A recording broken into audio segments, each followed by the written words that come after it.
याद करें आपकी जोरदार तालियों के साथ।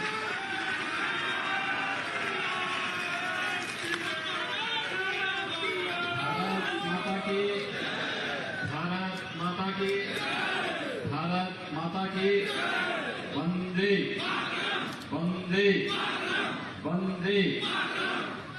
गोरखपुर प्राणी उद्यान के आज के इस लोकार्पण कार्यक्रम में उपस्थित प्रदेश सरकार में मेरे सहयोगी मंत्री वन, पर्यावरण और जलवायु परिवर्तन मंत्री श्री दारा सिंह चौहान जी, विभाग के राज्य मंत्री सुनील शर्मा जी, आज के इस लोकार्पण कार्यक्रम में उपस्थित माननीय सांसद श्री शिव प्रताप शुक्ला जी, रवि किशन जी, कमलेश पासवान जी, जयप्रकाश निषाद जी, माननीय विधायकगण श्री विपिन सिंह जी, डॉक्टर राधा मोहन दास अग्रवाल जी, श्री महेंद्र पाल सिंह जी, श्री शीतल पांडे जी, श्री फतेह बहादुर सिंह जी, डॉक्टर विमलेश पासवान जी, श्रीमती संगीता यादव जी, श्री संत प्रसाद जी, महापौर सीताराम जायसवाल जी, भारतीय जनता पार्टी के क्षेत्रीय अध्यक्ष डॉक्टर धर्मेंद्र सिंह जी, जिलाध्यक्ष श्री युधिष्ठिर सिंह जी, महानगर अध्यक्ष राजेश गुप्ता जी, प्रमुख सचिव वन, प्रधान मुख्य संरक्षक और विभागाध्यक्ष वन्यजीव, प्रधान मुख्य वन संरक्षक वन्यजीव, गोरखपुर के मंडलायुक्त, हमारे जिलाधिकारी और अन्य सभी प्रशासनिक और पुलिस के अधिकारीगण, कालीबाड़ी के मोहन जी और भारी संख्या में आज के इस गोरखपुर प्राणी उद्यान के लोकार्पण कार्यक्रम में उपस्थित गोरखपुर के उपस्थित सभी भाइयों बहनों, मैं आप सबको गोरखपुर प्राणी उद्यान समर्पित करते हुए मुझे प्रसन्नता की अनुभूति हो रही है। होली के एक दिन पहले गोरखपुर वासियों को, पूर्वांचल वासियों को उस उपहार के लिए हृदय से बधाई देता हूं, वन विभाग को धन्यवाद देता हूं और विश्वास करता हूं कि गोरखपुर प्राणी उद्यान जिस उद्देश्य से यहां पर स्थापित किया गया है उन लक्ष्यों को प्राप्त करेगा। मुझे बताते हुए प्रसन्नता है, इस प्राणी उद्यान का नामकरण भारत माता के महान सपूत काकोरी कांड के नायक शहीद हंसफा उल्लाह खां के नाम पर इस प्राणी उद्यान का नाम रखा गया है। गोरखपुर और काकोरी कांड के नायकों का बहुत अटूट संबंध है। हम सब जानते हैं कि काकोरी कांड की पूरी भूमिका तय की गई थी शाहजहांपुर में और उस भूमिका को तय करने वाले महानायक थे पंडित राम प्रसाद बिस्मिल। पंडित राम प्रसाद बिस्मिल के नेतृत्व में जो योजना रचना तय हुई थी कि अंग्रेज इस देश को लूट करके भारत के खजाने से ही भारत की जनता के खिलाफ षड्यंत्र करते हैं, उनका शोषण करते हैं, उन पर अत्याचार करते हैं। इसके लिए तय हुआ कि जो सरकारी खजाना लेकर के लोग जा रहे हैं इसको लूटा जाए और लखनऊ के काकोरी नामक स्थान पर इस खजाने को लूटने की कार्य योजना को अंजाम दिया गया। इसमें पंडित राम प्रसाद बिस्मिल के जो सहयोगी थे उसमें हंसफा उल्लाह खां भी थे, ठाकुर रोशन सिंह थे, चंद्रशेखर आजाद थे, अन्य वे सभी क्रांतिकारी थे भारत के स्वाधीनता आंदोलन में, जिनका नाम बड़े सम्मान के साथ हर भारतीय लेता है। और हम सब इस बात को भी जानते हैं कि अंग्रेजों ने पंडित राम प्रसाद बिस्मिल को गोरखपुर की जेल में ही रखा था और बाद में गोरखपुर की जेल में ही उन्हें फांसी की सजा दी गई थी। पंडित राम प्रसाद बिस्मिल का भव्य स्मारक गोरखपुर की जेल में प्रदेश सरकार ने अभी हाल ही में बनाकर के तैयार किया है। पंडित राम प्रसाद बिस्मिल, हंसफा उल्लाह खां, ठाकुर रोशन सिंह का स्मारक हम लोग शाहजहांपुर में भी बना रहे हैं और आज मुझे इस बात की प्रसन्नता है कि भारत माता की इस महान सपूत, महान क्रांतिकारी हंसफा उल्लाह खां के नाम पर गोरखपुर के इस प्राणी उद्यान का नामकरण भी हुआ है। भारत माता के महान सपूतों के प्रति भारत की स्वाधीनता के अमृत महोत्सव आयोजन के अवसर पर एक समर्पण का भाव है मैं इस अवसर पर भारत माता की महान सपूतों के प्रति विनम्र श्रद्धांजलि अर्पित करते हुए उन्हें कोटि कोटि नमन करते हुए गोरखपुर के इस प्राणी उद्यान को उस महान क्रांतिकारी के नाम पर यहाँ पर रखा गया है। इसके लिए मैं गोरखपुर की जनता का हृदय से अभिनंदन करता हूँ, आप सबका स्वागत करता हूँ। भाइयों बहनों, हम सब जानते हैं उत्तर प्रदेश का तीसरा प्राणी उद्यान है। इससे पहले लखनऊ और कानपुर में प्राणी उद्यान थे। 24 करोड़ की आबादी के लिए, बच्चों के मनोरंजन के लिए, परिवार के मनोरंजन, स्वस्थ मनोरंजन करने के साथ ही ज्ञानार्जन का भी ये माध्यम है। और मैं तो इस बात को कहता हूं कि केवल मनोरंजन ही नहीं, ये पर्यटन का भी माध्यम है और रोजगार का भी साधन है। हमारे युवाओं के लिए रोजगार का भी एक माध्यम बने, परिवार के लोगों के लिए पर्यटन का भी केंद्र बिंदु बने, बच्चों के लिए ज्ञानार्जन का माध्यम बने और हम प्रकृति और परमात्मा की प्रत्येक कृति के प्रति कृतज्ञता ज्ञापित करने की एक आदत हमारे मन में हो, यह भाव हम सबको देखने को मिलता है। और इसीलिए हम लोगों ने जब इस प्राणी उद्यान का लोगो जारी करना था तो हम लोगों ने इसका जो लोगो जारी किया है वह किया है वयम वन्य जीवे वन्य जीवा आवाम, यानी हम सब वन्य जीव से हैं, वन्य जीव हमसे हैं, हम वन्य जीवों से है। यानी एक दूसरे के साथ हमारा संबंध इस रूप में है कि अगर वन्य जीव किसी प्रकार की क्षति पहुंचती है तो वह क्षति मानव जीवन को भी पहुंचती है। प्रकृति और पुरुष का यह संबंध हम सबको एक निरंतरता दिए हुए है और इस भाव के साथ, एक थीम वाक्य के साथ हम लोगों ने प्राणी उद्यान का ये लोगो जारी किया है। मुझे प्रसन्नता है कि गोरखपुर के इस प्राणी उद्यान में कुछ नई चीजें दी गई हैं। जैसे यहाँ के सांसद श्री रवि किशन जी कह रहे थे कि 370 थिएटर भी यहां पर दिया गया है, जो 70 सीटर है।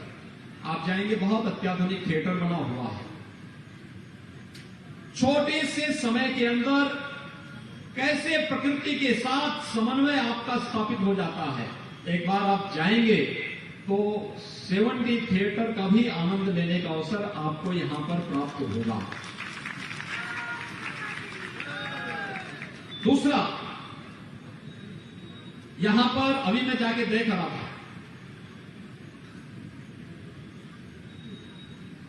अलग अलग बाड़े बने हुए थे और उस बाड़े में मैं देख रहा था कि कैसे बब्बर शेर घूम रहा था, बंगाल टाइगर भी घूम रहा था और वहां पे अलग अलग जो वन्य जीव थे उनके मन में एक उत्सुकता थी देखने की। आप लोग कल से जब यह प्राणी उद्यान प्रारंभ होगा तो मैं यहां के जिला प्रशासन से कहूंगा कि अच्छा होगा कि स्कूली बच्चों के लिए एक बार तो कम से कम स्कूली बच्चों का टूर आए, सोशल डिस्टेंसिंग और मास्क आदि उनके लिए अनिवार्य करें और स्कूली बच्चों के लिए तो कम से कम अगले 1 महीने के लिए पैकेज तय करें कि स्कूली बच्चों के लिए जो स्कूल के द्वारा तय हो, उन स्कूली बच्चों के लिए फ्री में इसकी व्यवस्था जरूर करवा दीजिए। और एक क्रम बनना चाहिए, अलग अलग दिन अलग अलग स्कूल के बच्चों को, और आधा घंटा 1 घंटे का कार्यक्रम बनेगा। एक दिन में 3-4 विद्यालय आ जाएंगे, अलग अलग समय में उनको लेके जाएंगे और जो यहां पर हैंडबिल बनाया गया है या इससे संबंधित जो रिप्लेट बनाए गए होंगे, उन बच्चों को उन प्राणी वन्य जीवों के बारे में जानकारी लेने के बारे में भी प्रेरित करें। और अगर कोई विद्यालय किसी वन्य प्राणी को गोद लेता है तो उस विद्यालय के नाम पर अपने रजिस्टर में इस बात को अंकित करिए कि 1 वर्ष के लिए या 1 महीने के लिए या 6 महीने के लिए इस वन्य प्राणी को फलाने विद्यालय ने गोद लिया है और यहां पर उसकी रसीद कटवा करके उनके नाम पर उस वन्य प्राणी की देखरेख की व्यवस्था हो जाए। वह जैसे कालीबाड़ी के बाबा करते हैं अपने यहां पे, कालीबाड़ी के बाबा पे तो यही करते हैं, अगर किसी को पूजा करानी होती है तो पहले से रसीद कटवा देते हैं। ऐसे ही वन्य प्राणियों के बारे में भी होना चाहिए कि अगर लोग देखने के लिए जा रहे हैं तो लोग जब देखने के लिए जा रहे हैं तो जो भी चाहे कि मैं उसको गोद लूं, तो स्वाभाविक रूप से आप उससे लिपट तो नहीं पाएंगे, क्योंकि अगर शेर से लिपटने के लिए जाएंगे तो आप जानते हैं कि उसका क्या स्थिति होगी। इसलिए वह एक तरीका है कि यहां पर आपका नाम नोट होगा, आपने उस प्राणी को गोद लिया आपके नाम पर 3 महीने, 6 महीने, 1 वर्ष के लिए, उस प्राणी की देखभाल आपके नाम पर प्राणी उद्यान से जुड़ी हुई व्यवस्थापक यहाँ की जो प्रबंध समिति है वह करती हुई दिखाई देगी। और गोरखपुर का प्राणी उद्यान बहुत अच्छे ढंग से आगे बढ़ता हुआ दिखाई देगा। मुझे बताते हुए प्रसन्नता है कि अब तक 151 वन्य जीव इस प्राणी उद्यान में आ चुके हैं। इस संख्या को हम लोग लगभग 400 तक पहुंचा रहे हैं। बहुत सारे आ गए हैं, कुछ आने वाले हैं, कुछ रास्ते में हैं, लेकिन दीपावली के पहले गोरखपुर वासियों को कुछ नयापन मिलना चाहिए, एक नई ताजगी, एक नयापन का एहसास हो। और ये नएपन के एहसास के लिए आप पूर्वांचल वासियों को ये जू उपलब्ध हो रहा है, ये प्राणी उद्यान उपलब्ध हो रहा है, इसके लिए मैं गोरखपुर और पूर्वांचल वासियों को हृदय से बधाई देता हूं, अपनी शुभकामनाएं देता हूं और विश्वास व्यक्त करता हूं कि विकास के जिस पथ पर गोरखपुर ने अपनी यात्रा प्रारंभ की है, इस यात्रा को निरंतरता बनाए रखने की आवश्यकता है। हमारा भी दायित्व बनता है। 2-3 चीजों का ध्यान बहुत आवश्यक है कि जब हम प्राणी उद्यान में आए तो पॉलीथीन और प्लास्टिक की किसी भी चीज का इस्तेमाल न करें। दूसरा, आग्नेय अस्त्र शस्त्र का, किसी प्रकार के हथियार, पटाखे या पालतू जानवरों को लेकर के भी अंदर न जाएं। जानवरों को चिढ़ाने की आवश्यकता नहीं, उसे देखिए, प्रकृति की उस कृति को देखिए, उसका आनंद लीजिए। प्रकृति ने क्या क्या अनमोल रत्न किए हैं इस धरती पर, और फिर उसकी अनुभूति करिए। किसी भी प्रकार के परिसर की किसी सार्वजनिक चीज को नुकसान मत पहुंचाइए। तेज आवाज में गाना बजाना या कोई भी धूम्रपान, नशीली पदार्थों का या पुष्प को नुकसान पहुंचाने का कार्य या किसी भी प्रकार के कोई ऐसे कार्य उस परिसर में न करें जिससे यहां के वन्य जीवों को क्षति पहुंचती हो या उसमें कोई उत्तेजना पैदा होती हो या उसके अंदर कोई भय पैदा होता हो। अगर हम इन चीजों का ध्यान में रखेंगे तो स्वाभाविक रूप से ये जो कृति आज आपको यहाँ पर गोरखपुर प्राणी उद्यान के रूप में यहाँ पर उपलब्ध हुई है, एक लंबे समय तक, जैसे लखनऊ का प्राणी उद्यान है, ये उसका 100वां साल है। आप सोचिए 1921-22 में लखनऊ का प्राणी उद्यान बना था।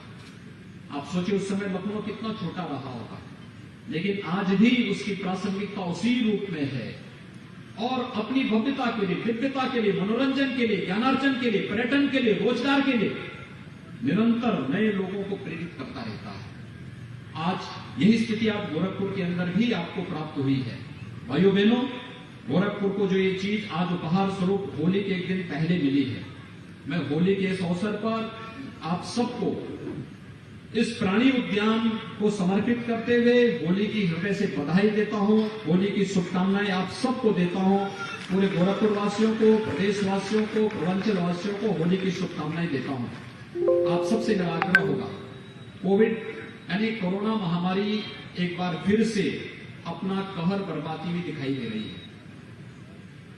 हम कोरोना के समय में सावधानी रखें कोरोना गाइडलाइन की, और हमारा प्रयास होना चाहिए कि प्रशासन ने, शासन ने जो गाइडलाइन तय की है, मास्क जरूरी है, सोशल डिस्टेंसिंग की भी आवश्यकता जरूरी है। हाई रिस्क कैटेगरी के लोग सार्वजनिक स्थानों पर जाने से बचें। खासतौर पर 10 साल से कम के बच्चे, 60 साल से ऊपर के लोग, या जो किसी बीमारी से ग्रसित हैं पहले से, गर्भवती महिलाएं, ये सभी लोग सार्वजनिक स्थानों पर, भीड़ भाड़ वाले स्थानों पर जाने से बचें। हाथ को बार बार धोना, मास्क को लगाना, सोशल डिस्टेंसिंग का पालन करना, ये तो हम करें ही, साथ साथ वैक्सीनेशन का कार्यक्रम चल रहा है। वैक्सीन लगाने की कार्रवाई को हम 60 साल से ऊपर वाले लोग तो तत्काल वैक्सीन लगा के अपनी रजिस्ट्रेशन करवा करके वैक्सीन जरूर लगवा लें। और 1 अप्रैल से प्रधानमंत्री जी ने 45 साल से ऊपर के लोगों को भी वैक्सीन लगाने के साथ जोड़ रहे हैं। और मैं आप सबसे आग्रह करूंगा कि प्रशासन के साथ तालमेल बिठा करके 1 अप्रैल के बाद अपनी पारी लगने आने के साथ ही वैक्सीन जरूर लगाएं, लेकिन सावधानी जरूर बरतेंगे। इस विश्वास के साथ होली में सावधानी और सतर्कता के साथ इस आयोजन के साथ आप सब जुड़ेंगे। आपको गोरखपुर प्राणी उद्यान विकास की एक नई पहचान के रूप में, पर्यटन और रोजगार के एक नए अवसर के रूप में आप सबको प्राप्त हुआ है। मैं इस अवसर पर एक बार फिर से आप सभी को हृदय से बधाई देता हूं, शुभकामनाएं देता हूं। गोरखपुर वासियों को एक बधाई और शुभकामनाएं के साथ वन विभाग को मैं इन सभी कार्यों को समयबद्ध ढंग से आगे बढ़ाने के लिए धन्यवाद देते हुए आप सबके प्रति अपनी शुभकामनाएं देता हूं। धन्यवाद।